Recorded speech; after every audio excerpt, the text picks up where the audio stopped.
Sabuwar waƙar da shahararren mawaƙin nan Kosan Waka ya sake yi wa shugaban ƙasar Nijar Janar Abdurrahman Tchani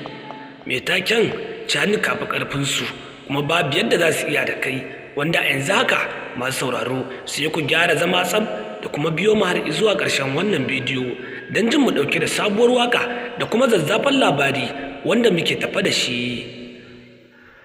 Tabbas masu sauraro a yanzu haka za ku ji cewa 'yan Nijar suna matuƙar son wato Kosan Waka dangane da irin waƙoƙi waɗanda yake yi wa shugaban ƙasar tasu ta Nijar, bayan wato irin waƙoƙin cin mutunci zafafa waɗanda ke zuwa ga Dauda Kahutu Rarara waɗanda 'yan Nijar ke yi masa. A yanzu haka za ku ji cewa Kosan Waka ya zage Rarara tas, sannan kuma ya jaddada wa Rarara cewa da ya fita daga hurumin shugaban ƙasar Nijar Janar Abdurrahman Tchani don ba sa'ansa ba ne,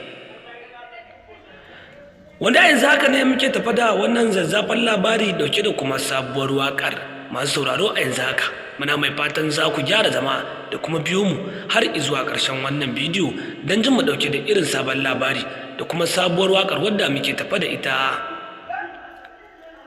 Amma kafin nan masu sauraro muna mai daɗa tunatar da ku kada ku manta, idan wannan shine zuwanku na farko wannan tasha tamu mai albarka ta Arewa Sabon Shafi, to ku daure da ku je ku danna mana subscribe, sannan ku danna alamar ƙararrawar sanarwa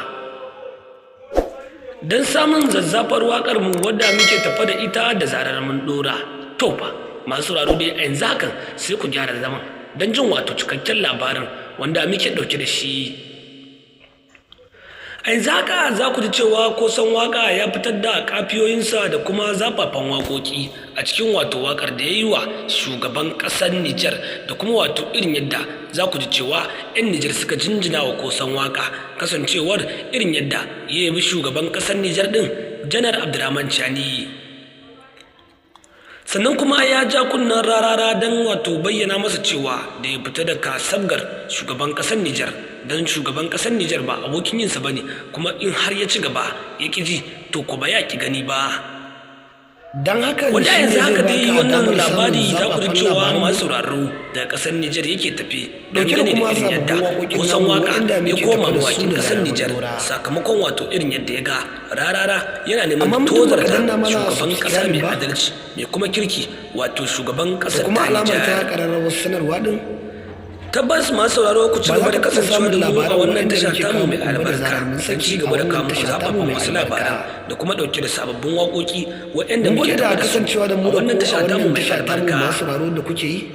Mun gode da jimurin kasancewa da mu da ku da kuke yi a wannan tasha. Ku ci gaba da kasancewa da mu ɗin don ci gaba da kawo muku wasu labaran.